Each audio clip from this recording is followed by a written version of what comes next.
Hello, hello. Good morning. Good morning. There we go. Hello. How are you guys doing today? You guys doing good? All right.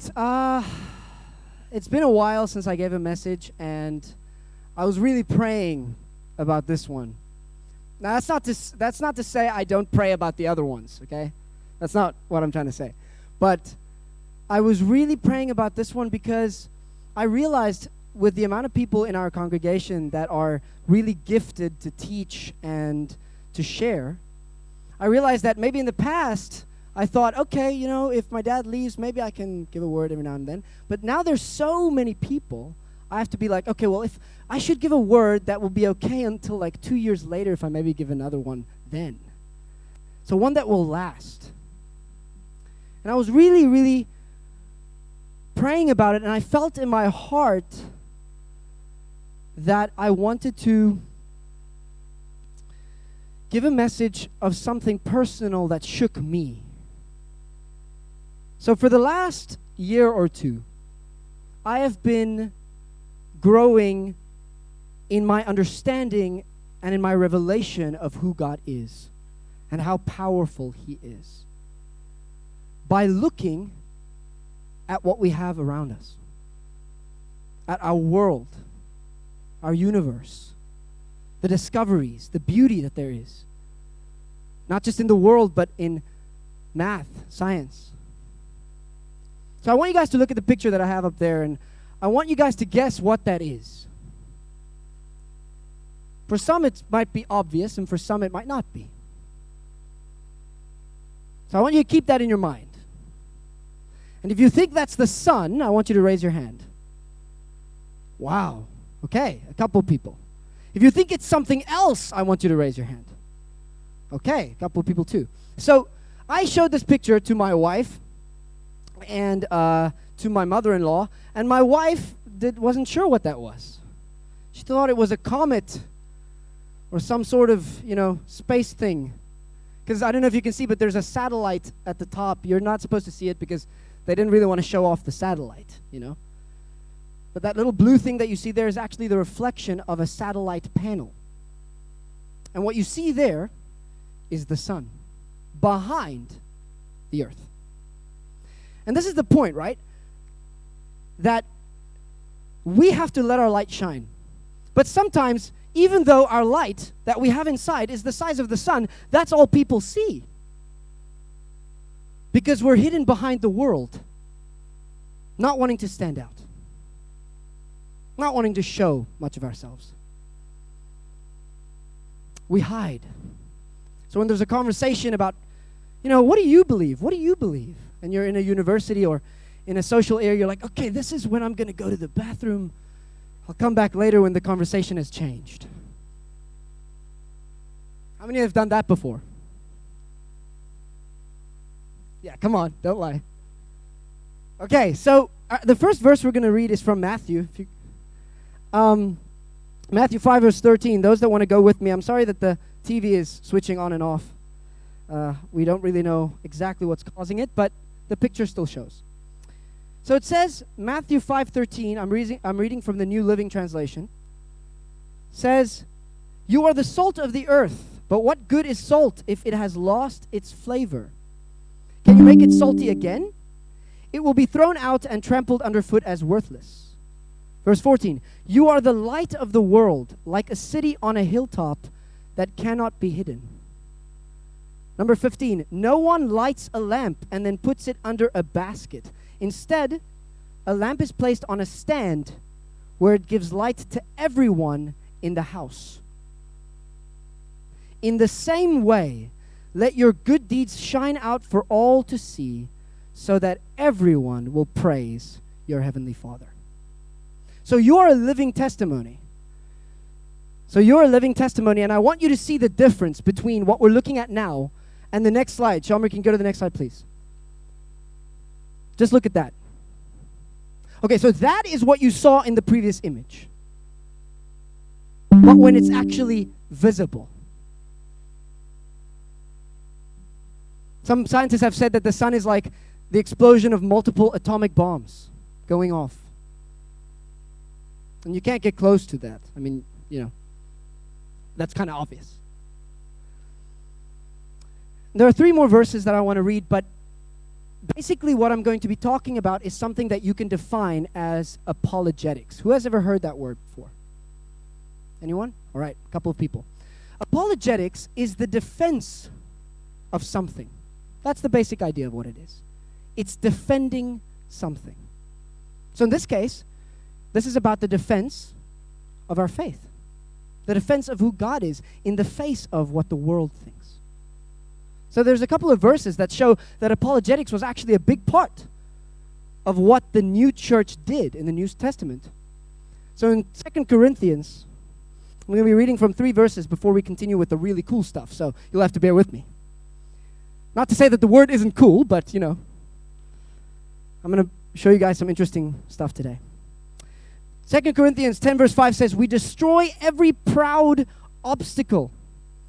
Another translation says, every argument. Just listen to that. We destroy every argument and every pretension that sets itself up against the knowledge of God. And we take captive every thought to make it obedient to Christ. The New International Version says, we demolish arguments. The next verse. Show me the next verse, please. In Acts 19 verse 8 to 10. Paul entered the synagogue and spoke boldly there for 3 months, arguing persuasively about the kingdom of God. But some of them became obstinate. They refused to believe and publicly maligned the way. So Paul left them. He took the disciples with him and had discussions daily in the lecture hall of Tyrannus. This went on for 2 years, so that all the Jews and Greeks who lived in the province of Asia heard the word of the Lord. So there's a lot of people in the world that you'll encounter that want to have discussions about why is God even real? How many of you have had people question you, okay, but if God is real, then why is there evil? How many of you have heard that question before? That's because some people don't want to hear your personal story of how emotional it was when you came to God. Because they're like, okay, but I can tell you I cried at a birthday party of Barney, but that doesn't show you that Barney is real. They want to understand, what is it that truly proves to you that God is real? Last verse, and this is the verse that's basically the inspiration for today's message. 1 Peter. And we're going to stick on this one so you guys can stay on this one. 1 Peter 3, verse 15. But in your hearts, revere Christ as Lord. Always be prepared to give an answer to everyone who asks you, to give the reason for the hope that you have. But do this with gentleness and, what does it say? Respect. Keeping a clear conscience so that those who speak maliciously against your good behavior in Christ may be ashamed of their slander. Okay, so now that's the verse that inspired today. So it's basically into 2 parts. I divided them into 2 parts. First part, always be prepared to give an answer. Second part, do it with gentleness and respect. All right, so now we get to the crazy things. And I want you guys to pay attention. Those of you who have notebooks, you might want to write this down. Some of this stuff I had to go look them up again to remember them, okay? But they are crazy. Okay, you can go to the next slide. So, this is an example I wanted to give you of what we were talking about before we start. Everybody knows what those are. Those are gorillas, okay? They're not ducks or, swans or whatever. They're gorillas on a subway. Now, I want you to imagine you are on the subway and you see a bunch of gorillas just getting on, like this. And then the army shows up, or the local police force, and they're like, listen, we got to get you out of here. These gorillas are not allowed to be here. We don't want to cause a public scandal. We're going to get them back to the zoo because there's this grand opening, and no one can find out that the gorillas escaped. Otherwise, the zoo will close down. So they rush all the gorillas out. They rush all the people out. And then you get home, and you share it with your friends and family, and how do they react? Can we go to the next slide? They can't believe that. What are you talking about? Like a bunch of gorillas on the subway? Are you crazy? So now my question to you is, will you be afraid to tell people if no one believes you about the gorillas? I mean, if people think you're crazy, would you be afraid to tell them that you saw gorillas? Or another question, will you be afraid to be made fun of for thinking that you saw them? What do you guys think? Yes? No? Yeah? Maybe some people, after 2 or 3 people that are like, dude, you're crazy, there weren't any gorillas, it wasn't on the news, I don't believe you. Then they're like, okay, I'm not going to keep telling the story because people think I'm a little cuckoo in the head. So now my question is, what if you had a picture of the gorillas? Would you tell them then? Even if they made fun of you, would you still show them the picture? Probably, because you have evidence. Please go to the next slide. So do you have these feelings about God? So people make fun of you, people don't believe you, so then you just stop sharing. Is it because you don't have evidence to bring up? Because if you had a picture of the gorillas, which is counted as evidence, you would show it to them. And you wouldn't be afraid because you'd be like, look, this is not a joke. I saw them. If you don't want to believe me, that's your problem. I am the one who knows what really happened. That's what's supposed to be our feeling regarding God, right? When people are like, you know what, you're crazy, you believe in God. Okay, well, fine. I know what really happens. I know what's really true. I mean, you're not going to say that, but that's how you're supposed to feel about it. But that's not what we feel. How many of you have doubted before when having discussions with people about God? And they ask you questions, you're like, oh, that's a great question. Do I really believe in God now? I know many people. So today is about showing you some of these evidences. Let's go to the next slide. First, we're going to go way out, far out, further than the sun, and we're going to go to a galaxy called the Whirlpool Galaxy. How many of you have seen this picture before somewhere? All right, a couple of you. 2 people. Wow, okay, that's cool. So I'm glad that most of you don't know this picture. It's very, very beautiful. In NASA, it's called one of the darlings of astronomy. They absolutely love this image. And this thing is very far away. So just so you know how far away this thing is, if you traveled at the speed of light, you would reach this in 31 million years. Okay? So not on a plane or a rocket. If you traveled the speed of light, you'd reach it in 31 million years. So they looked at this image, and I'm going to kind of blaze through these things because I don't want to push on the time. But when they saw this image, they were like, okay, well, I wonder what's in the middle of that whirlpool. And you know what happened? That's the image that came back at them. Now, I'm not going to tell you what that is, but when I saw that, I immediately thought of one thing. And you can kind of imagine God looking down at his people going, well done, you pointed the camera at the exact place to show you that my sun is the center of the galaxy. And that you can find on NASA's website. This is not a Christian thing. But people will be like, that's coincidence. What are you talking about? All right, let's continue. So let's come a bit closer to our solar system. Many of you know this image. A lot of you had to do models of these in class. I remember having to help with some people's, and it was really not fun. I didn't enjoy making models. But the crazy thing about the solar system, and also about how scientists believe the universe to have been created, is that if any of the conditions, any single one, and we're talking about many, many conditions that were necessary to put planet Earth where it was, if any one of them were changed by 1 part in a million billion, life wouldn't exist. Now, I don't know what you make of that, But that's absolutely insane. The odds of that are ridiculous. So much so, in fact, I'm going to introduce you to a guy. Now, this man right here, he's an atheist, actually very well-known atheist. Can you go to the next slide, please? His name is Fred Hoyle. Okay?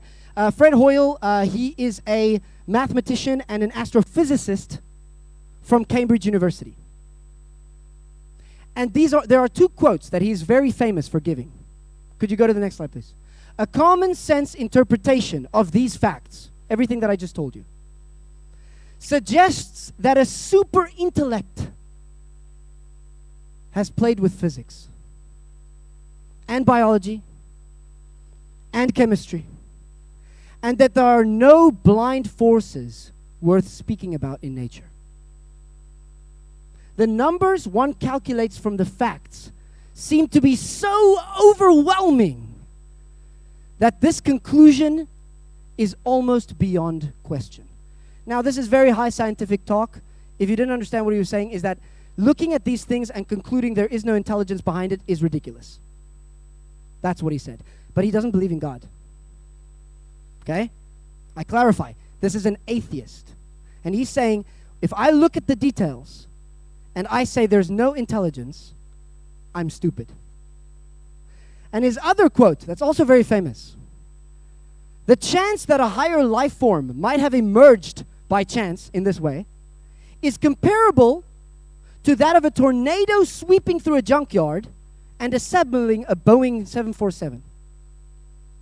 That's what he's talking about.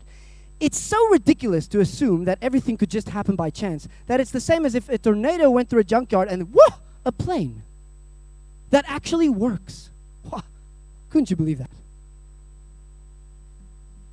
I remind you, these are not Christian people.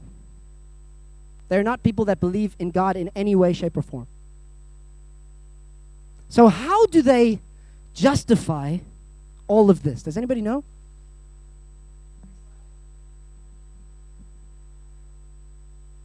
How many of you have seen that picture before? Right?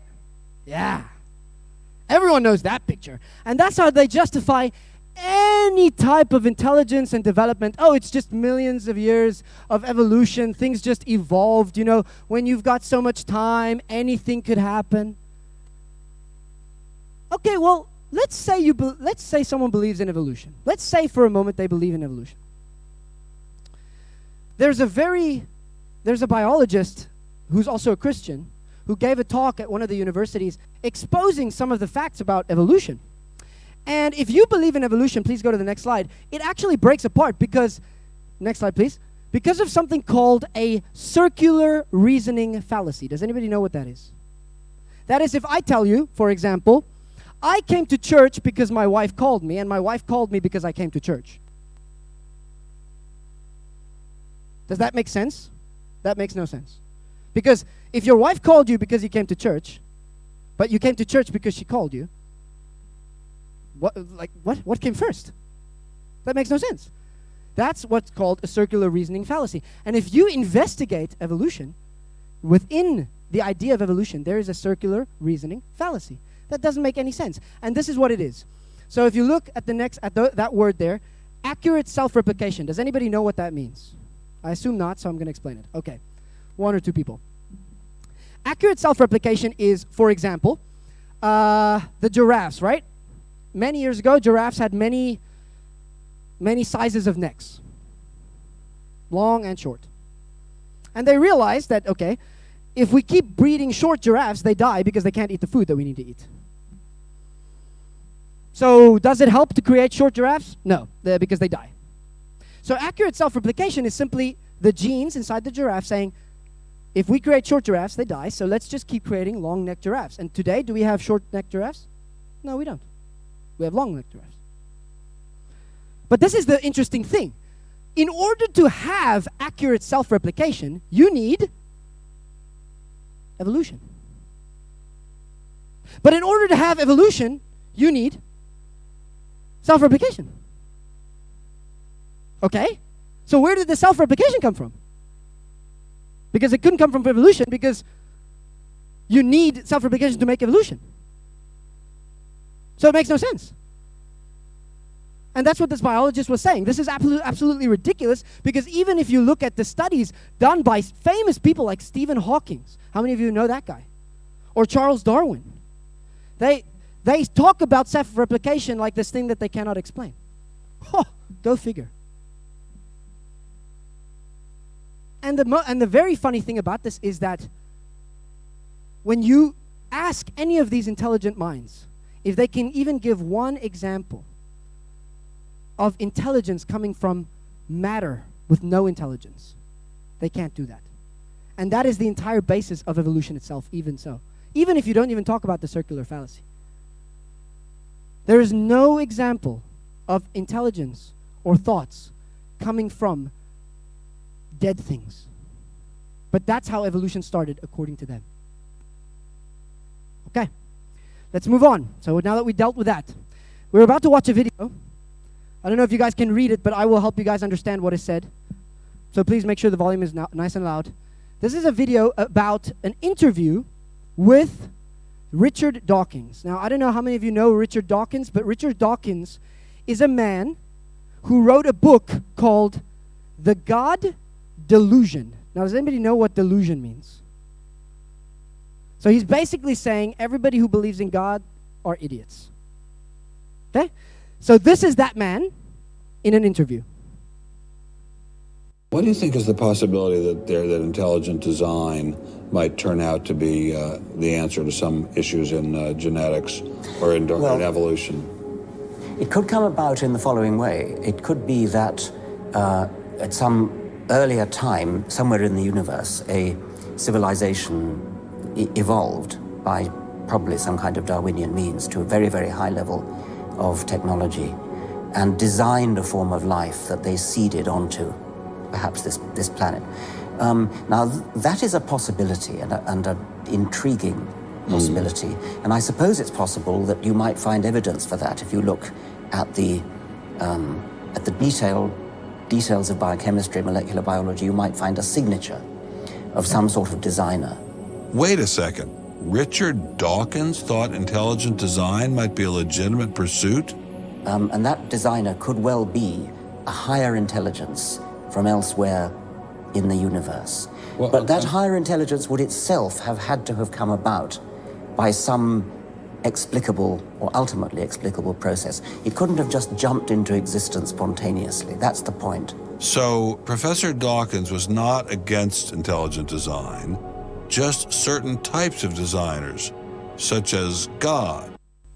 Okay, so for those who didn't understand what he was saying, this is basically what he was saying. So if you look at biology and if you look at science and if you look at all the details in the world, you can clearly see that there is a designer, but it can't be God. I mean, that's impossible. Very smart. So you see, it's not that there isn't evidence. It's that they don't want to believe in God. Because when they do, they are subject to an authority above themselves. And they want to be their own authority. If you're still not convinced, let's move to a world outside of the physical. Let's go to numbers. Now, all of us know about numbers. Go to the next slide, please. All of us know about numbers, right? I mean, we learn it in school. That's all we do. Now, if I had a question for you, why is the world of numbers outside of the physical realm? Go to the next slide. Numbers aren't physical, right? For example, if I ask you to destroy the number 3 so that it doesn't show up in textbooks anymore, can you do that? No, that's impossible because the number 3 exists outside of yourself. It's not a physical thing that you can take and destroy. All right, the other thing about numbers that's pretty cool is that numbers don't evolve. So they can't use that excuse. Oh, evolution. No. 7 was never 3 and then became 7 because of millions of years, okay? 7 was always 7. Whether we die or live, there's only one sun, one moon, and about 8 planets in the solar system. That's it. Whether we're alive to see it or not, 8. That's the amount of number. It's not 6 and then evolves into 8. No, that doesn't work that way. And the last thing is, we didn't make numbers. We discovered them. Like I explained about the planets, if I see that there are 8 planets and I don't have a word for the number 8, and I say a random word and I make a new word for number 8, did I create the number 8? No. I simply made up a word to describe the number 8. Like we do about trees. Did we create trees? No, but we have a word to define trees. If I say tree, everybody knows what I'm talking about. If I say, imagine a pink elephant jumping up and down in a circus, you're going to imagine a pink elephant jumping up and down in a circus, and you're not going to think of a horse because you know what the word elephant means. But why is this important? This is important because of something that kind of blew my mind a little, which is called, actually this is what inspired me to do this message, this thing right here, called the Mandelbrot set. Now, that sounds very confusing, but it's actually easy. I want you to meet this one guy on the right side of the screen. His name is Benoit Mandelbrot, okay? It's called the Mandelbrot set because his name is Benoit Mandelbrot. This is very similar to Pythagoras' theorem being called Pythagoras' theorem because it was discovered by Pythagoras, yeah? So he was the man who discovered it, didn't create it, discovered it. He basically said, I want to see which numbers are part of this set that he created. So what is a set? So please go to the next slide. Again and again. One more. All right, so we have numbers here. -2, -1, 0, 1, and 2. And if I asked you to give me a set of the positive numbers, what would you say? Would you say 0? No. What would you say? 1 and 2.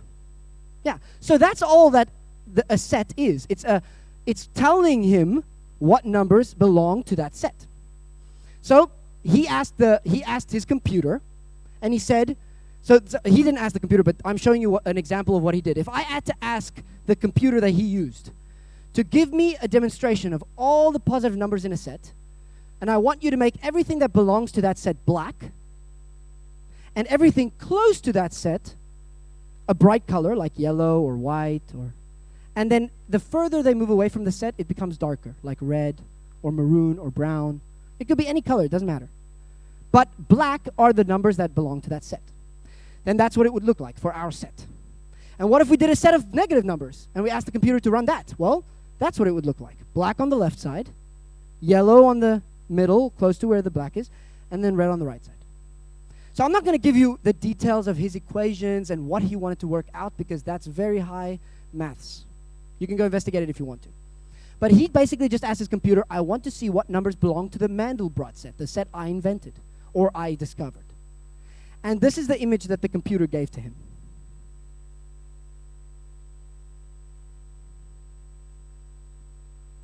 And they thought it was a mistake. They thought something went wrong with the computer and the computer went nuts and they had to fix it. But no, there was nothing wrong with the computer. Now, I want you to understand something. This is a visual demonstration of mathematics. Do you understand that that's what this is? This is a visual demonstration of mathematics, of a certain equation. So the reason stands that if a creator made the world and a creator made mathematics, that there is some sort of design behind mathematics, right? Well, let's see. Let's go a bit closer. Let's go to the top of this image that they saw. And as they were investigating this image and they looked at all the little details, because you can keep zooming into this thing for a long time, but we'll get to that.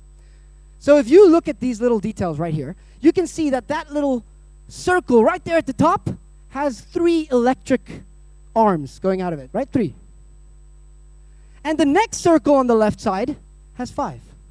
And the next circle on the left side has 7. And the next circle on the left side has 9. All the odd numbers, all the way to infinity. Huh, weird, right? Why would a mathematical symbol have all the odd numbers in terms of electric rods going out of a circle in order? That makes no sense. Unless someone made that. Let's go to the other side. What about the other side? It has all the numbers starting at 3. And funny enough, where do the numbers begin? 3. Oh, it's as if there were never mind. I'm not going to get into that one. It's not, there's, 3 and 1. 4, 5, 6, all the way, 7, 8, 9, 10, 11, 12, to infinity. Electric. And if that didn't blow your mind yet, let's continue. Does anyone know what 3 plus 5 is? You guys are a little slow, but I'll forgive that. Okay, so it's 8, right? We know it's 8. There's the answer right there. Now, I wonder what amount you would get if you try to see how many rods the circle in the middle between each one of those rods have. Well, let's see. That one has 8. And the next one has 12. Which is 5 plus 7. And guess what? It's like that on the other side as well, all the way to infinity. Every single rod on the circles are the exact number of the amount of rods. What? That's insane, unless someone made it. Now, if you're still not convinced, let's see how far this goes. So we understand that God has an infinite mind, right? So let me ask you this. If I asked you to tell me every single number, starting with 1.1, and then adding 1.1, then 1.11, then 1.111, 1.11, when will you end? Never. Because it's infinite. And the computer understands this, so this image is infinite. So let's go to the next slide, and I want you to see, do you see that little dot right over there? You see that little dot there? There's like a little black dot. Do you see that? Well, let's zoom in on that one, shall we? Please go to the next slide. Now, don't touch it again until I tell you, yeah? All right, so, whoa, what's that? Another one? Oh, my gosh. But now it's even more complicated because now it's got extra lightning coming out.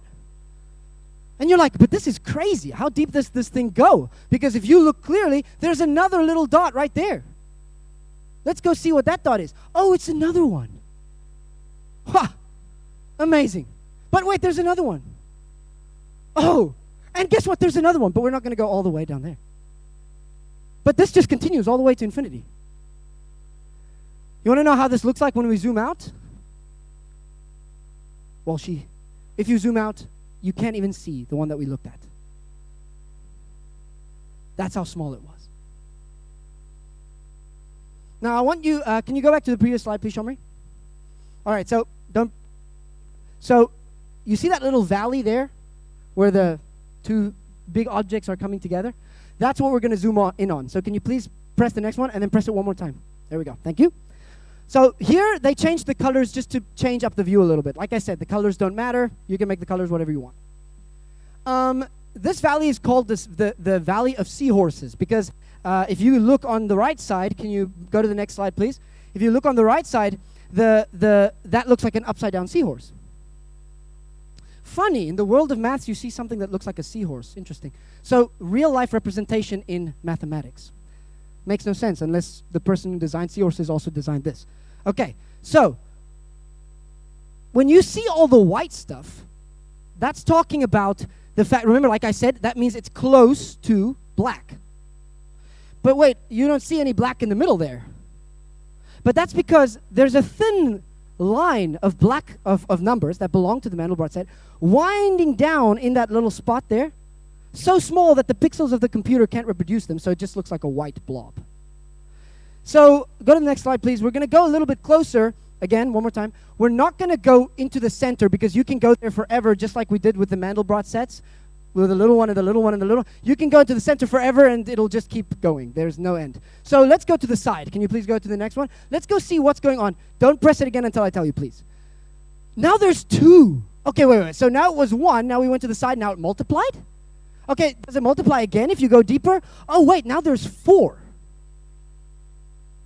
How does this thing know how to multiply? And I see something in the middle there, so let's go closer. Don't press Shomri. It's going to do it itself. So let's go. All right, we'll have to wait again because it's a video. It needs to play. So please go back. Go back. All right, press it again. All right, this is very important. I don't want you to miss this. Can you please go back, Shomri? All right, now press right and then don't press again. Press it again. Doesn't work? All right. If you can press the play button, can you do that? Can you move the mouse and see if you can press the play button? No? All right, now go to the right. Now go to the right one more time. There we go. Now leave it. Don't press it. Okay, so as you can see, it multiplied. And this is the crazy thing because we've already seen odd numbers. We've already seen all the other numbers. And now what we're looking at is multiplication, which again makes no sense. unless this was all made by a creator. And now we're going to zoom into that middle part, and you're going to see something that might be crazy for you again. Because when you go closer, 4 has now become 8. And what's in the middle? Another one. And the crazy thing is that symbol is all over the place. Repeated infinitely in many different points of that image.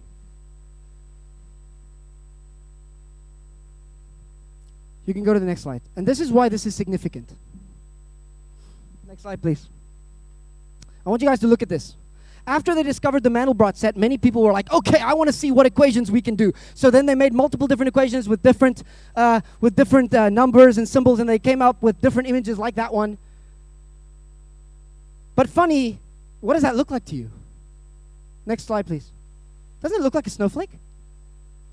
So isn't it funny how in math, which is a conceptual idea that has nothing to do with reality or that we didn't even invent, you can find things that are represented in reality. What about the next one? Let's go see what else we can find. Next image, please. What is that, guys? Does anybody know what that is? Lightning? No, that's not lightning. That's in the Mandelbrot. That one on the right is lightning. On the left is inside the Mandelbrot set. But yeah, it looks exactly like lightning. That's the crazy thing, right? What about the next image? I wonder what that one looks like. It's almost as if I saw the image today. Could you go to the next slide, please? It even has that little ball on the right side. It's almost as if God's trying to tell you, you know what? Look.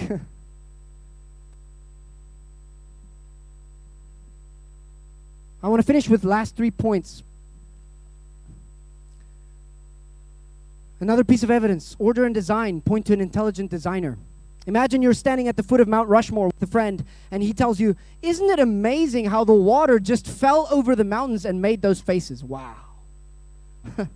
And then you go, that is not a very smart opinion.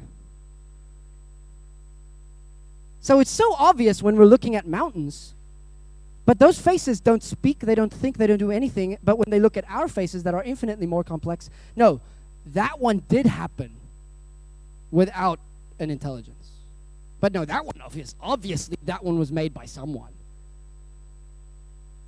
Next slide. The universe has a beginning. Therefore, it needs a cause. Without an uncaused cause, it's an infinite loop.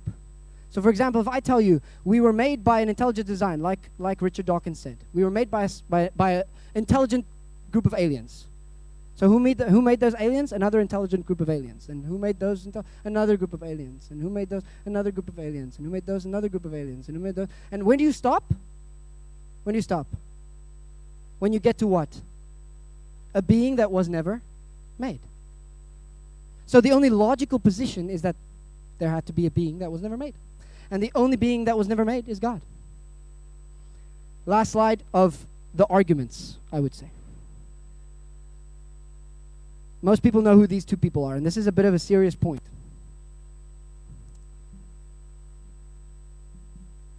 If you ask anybody in the world, whether he's an atheist or a Christian, if they think that what these two people did was good, most people would say no. They'd say that they're crazy. I actually had a conversation with someone this week, and they told me, Hitler was insane. And this was an atheist. And I told them, no, according to you, he was not insane. I mean, I get that you don't like what he did, but according to you, he wasn't crazy. Or at least according to what you believe. Because without God, there is no such thing as evil.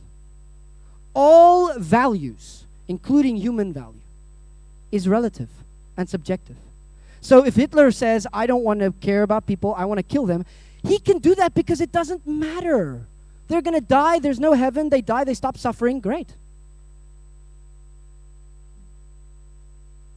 There's nothing to tell him is wrong. I mean, according to an atheist, the highest authority is the government. And guess what? These two people made themselves what? The government. Okay, so who do they answer to? Themselves. So are they crazy according to an atheist worldview? No. They're smart. Because they took the atheist worldview to its logical conclusion and said, well, since I want to make my own rules, I'm going to make my own rules, and I can do that because nothing matters. There's no afterlife. If they die, they just stop suffering. Hallelujah. I took them all to camps, and they were I can imagine Hitler saying something like, but don't you understand? Because when I came into power, the Jews were all living in poverty. And I took care of that. Now that they're dead, they're not living in poverty anymore. And who's there to tell him that he's wrong? Only God. But if you don't believe in one, you have no point against him. So that was the last thing I wanted to say about the arguments. But I want to end on one very, very, very, very important part, which is the second part of that verse. Shamri, I want you to go ahead. Jesus modeled the way that we were supposed to treat people. I gave you guys a bunch of information and things that you may not have known to strengthen your faith, but also make you feel stronger and make it more possible for you to share with other people that maybe want to have answers about God. But there's an important point I want you to remember. Shamri, can you move ahead one more and then come back to that one? I spoke to an atheist friend of mine, and this is what he said to me this week. He said, thank you, Christo, for the way that you and your family treat me. And I like what you were sharing. But it doesn't matter to me how smart you are. Whether you know everything there is to know about science or history, if you aren't respectful towards people, I won't listen to what you have to say. And guess what 1 Corinthians says? Go back, please, Shamri.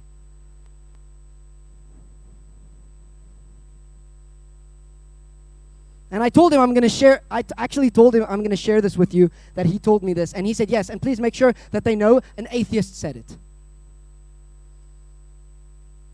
1 Corinthians 13, verse 1-3. If I speak in the tongues of men or of angels, but do not have love, I am only a resounding gong or a clanging cymbal. If I have the gift of prophecy and can fathom all mysteries and all knowledge, and if I have a faith that can move mountains, but do not have love, I am nothing. If I give all I possess to the poor and give over my body to hardship, that I may boast, but do not have love, I gain nothing. So without knowing it, this atheist friend of mine told me in his own words, a Bible verse. And that's what I want to leave you guys with today. Be convinced. Be passionately and fire-filled convinced that there is a God who is infinitely more intelligent than we can even try to understand. But let it never be said about us that in our desire to reach those that are lost, we treat them with contempt, with anger, and with hatred. Because that is not what that man on the cross modeled for us.